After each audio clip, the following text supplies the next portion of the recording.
Hey, good morning, world. It's Patrick Lovell, truth bombing on Tuesday morning, March 28th, 2023 at 8:43 a.m. my time. And man, I really slept well last night. you know, for for any of you who caught my truth bomb last night, probably in the wee hours of the morning if you happen to be on the East Coast, I just couldn't contain, man. I just I had to blow up, dude. I had to make my case, and I did. It wasn't perfect. I watched it once this morning. It was like an alarm clock almost.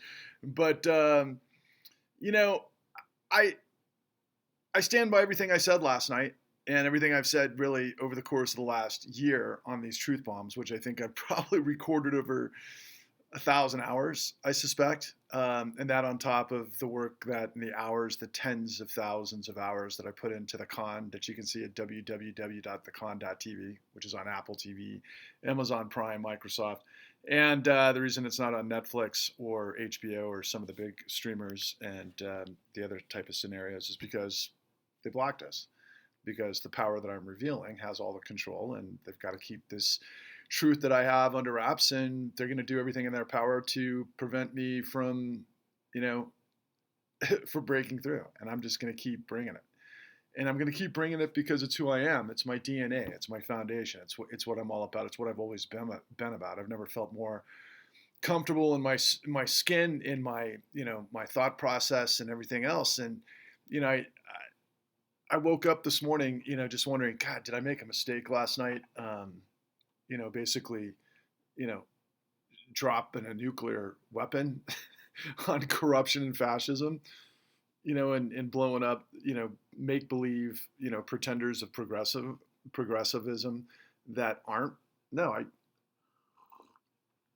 don't take it back. Not at all. I'm glad I got it out. I can be a little bit more calm as a result of it. I think you can relate to that. I checked out my morning feeds this morning, and again, more of the same of why this is so urgent and so important. I mean, I came across this article from the Los Angeles Times that was ridiculous.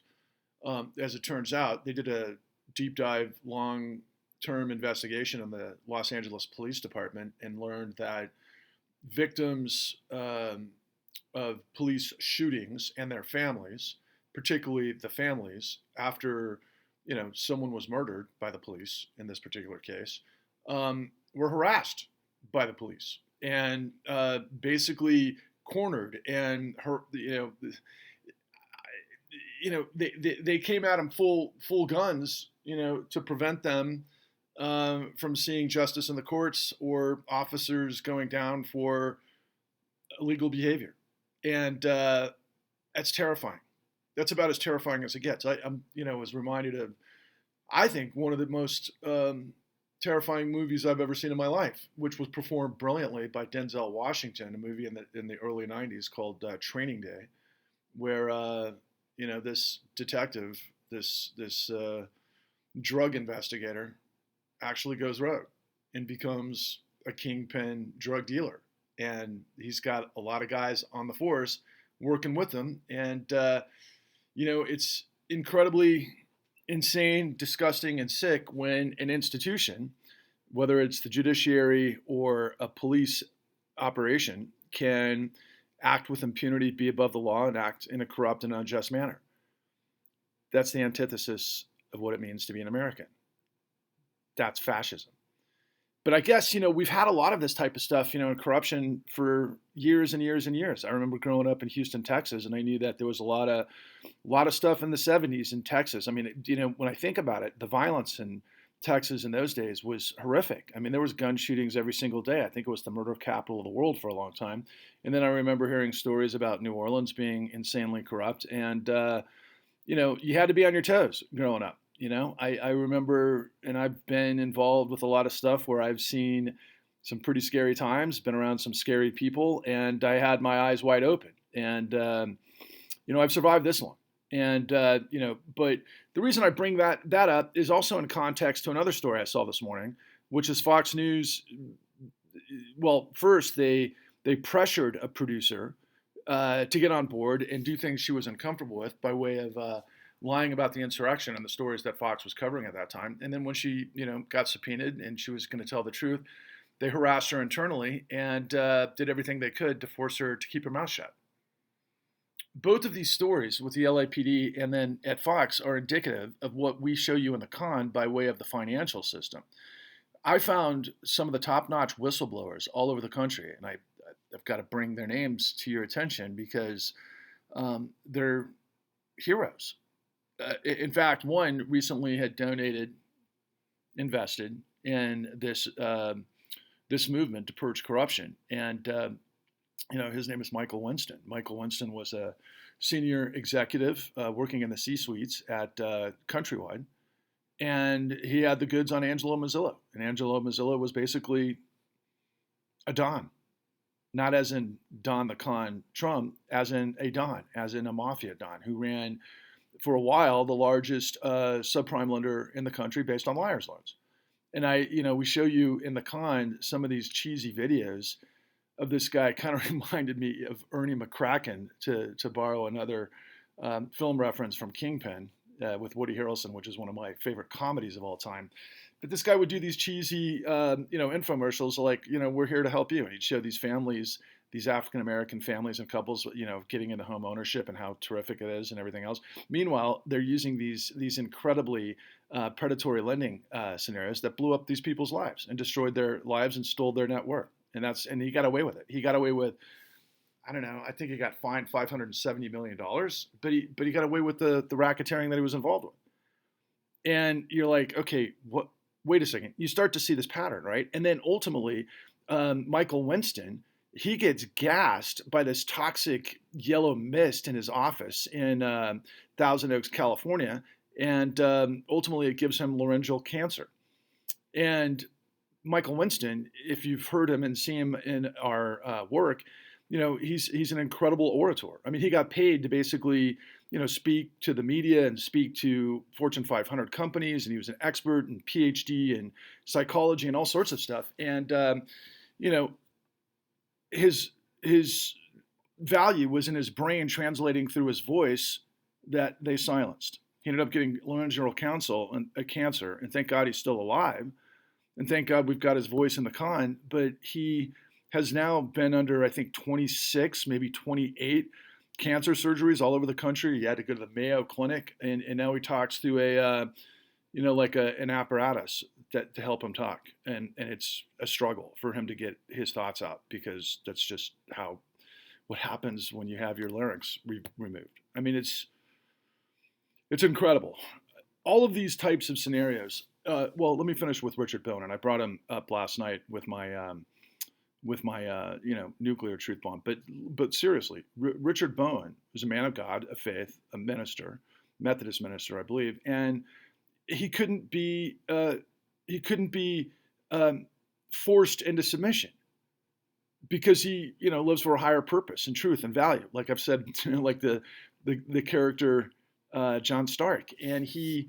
When he found out as the chief underwriting officer for Citigroup, based on buying liar's loans from the likes of AmeriQuest and Countrywide and NationStar and many others, he put his foot down and said, no, he did samples and he just did the work to find out that they were all going to explode. And meanwhile, Citi was, peddling through their securities that were designed to fail on millions of investors, particularly pensioners that could be, firemen, police officers, the good ones, let's say, and teachers and that sort of thing. And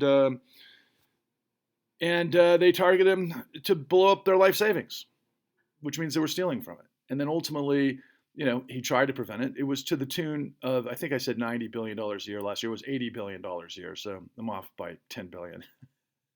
$80 billion a year of illegal securities that were going to blow up. And he was trying to save everybody. And so he goes to his boss, and then the two of them go to, up the chain to the board. And his boss found out that nobody was going to do anything. Everybody got silent. So he pulled the ripcord on his career and left. And Bowen just kept battling.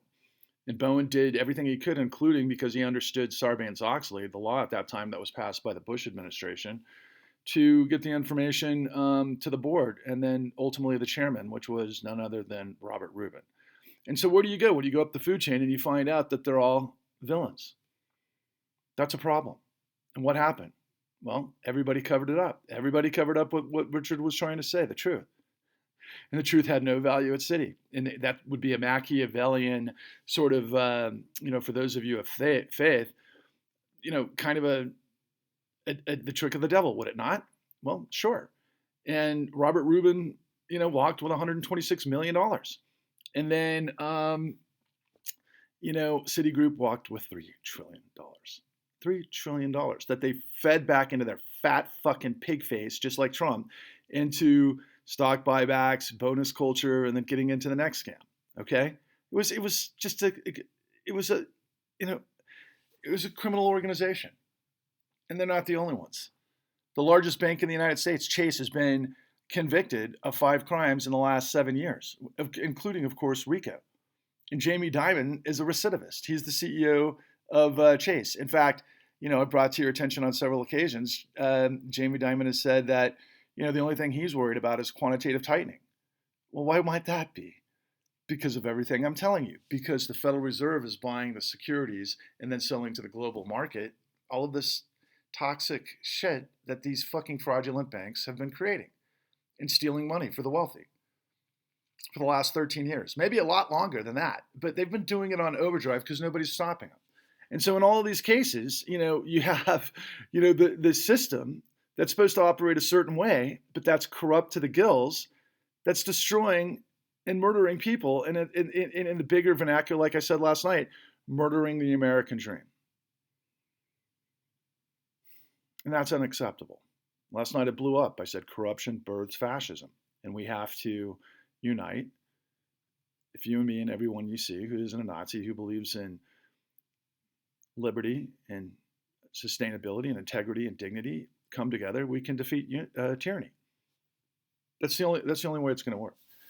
And I can't get over that. I've got like 531 subscribers on YouTube. I'm trying to get that up to 1,300 by Sunday. Okay, and now that we're entering the Easter time period. Again, that brings to mind what I was saying last year at this time. I was like, this is the resurrection of the American dream, to redeem ourselves, to redeem all of the millions of you that are stuck in scenarios that, maybe you got destroyed by the 2008 great financial crisis. Maybe you're a child whose family got destroyed by that. And now you're coming into your own as an adult. Maybe you're going to, go to college and you hope that your life's going to work out.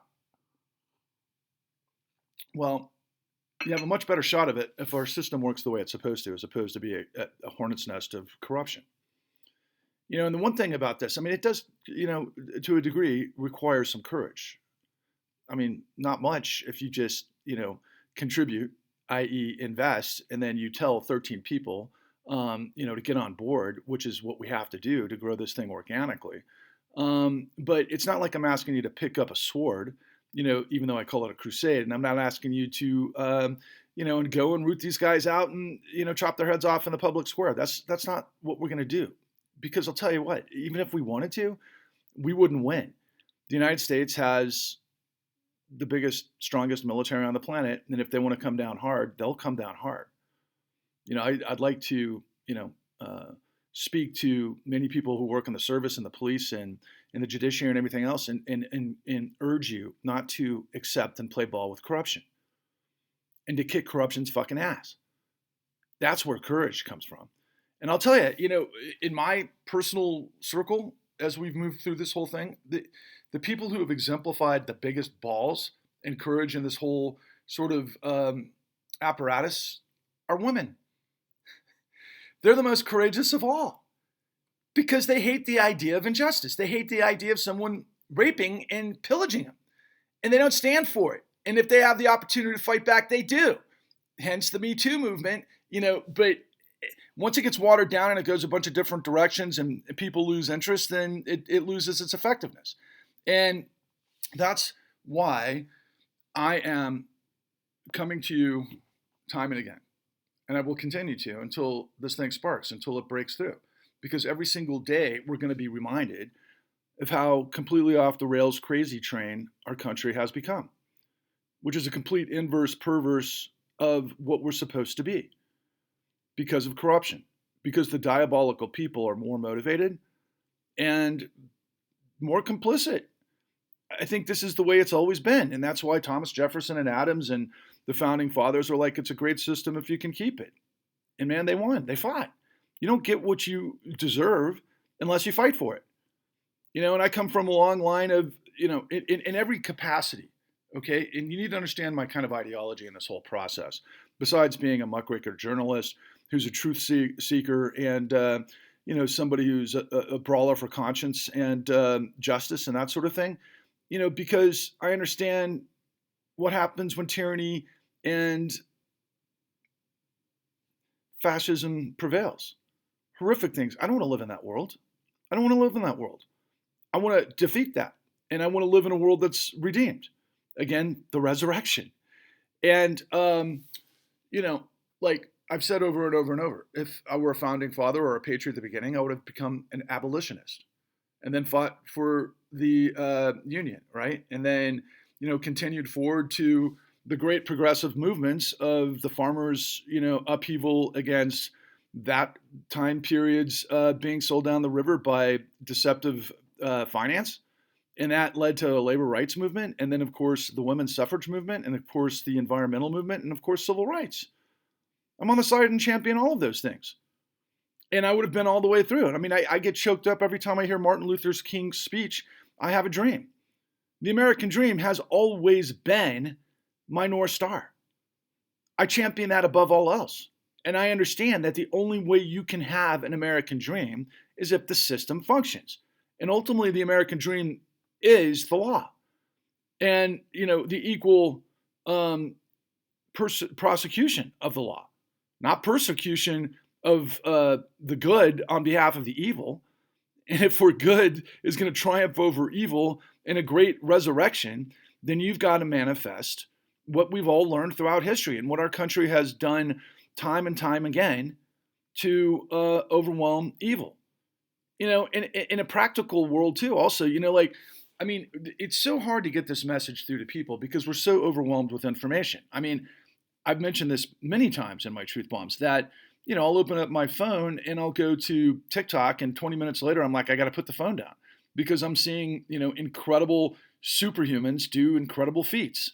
Thank God, that feed, it gives me what I'm interested, which is a lot of action sports heroes, a lot of incredible athletes across the board, and rock and roll. And man, such good rock and roll.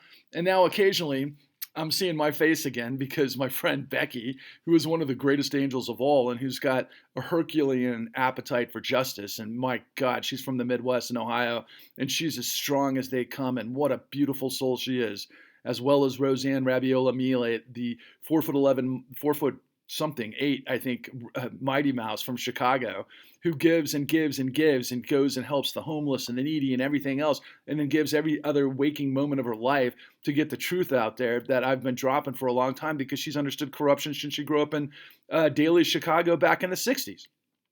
And then, of course, Paris Faye. Paris Faye fights relentlessly for people that are suffering by injustice in the courts, using illegal documentation and all sorts of criminal activity in the courts to do the type of stuff that I just mentioned to you at at the beginning of this truth bomb, which is, again, corruption. My God, it's in every direction. It's everywhere. Even those who pretend to champion this stuff are in on it or covering it up, and they won't tell you the truth.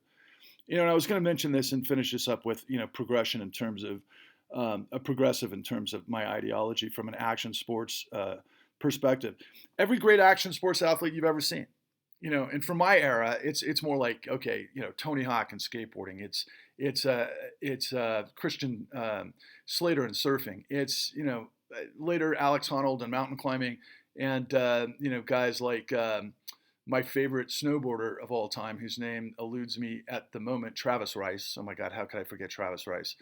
And others, right? All of these superhumans, whether it's motorcycle, freestyle, and everything that kind of spawned out of the X Games and everything else, and all the next generation and everything, these people are always progressing. They're trying to make something new, more unique, better. That's the whole idea of progressivism.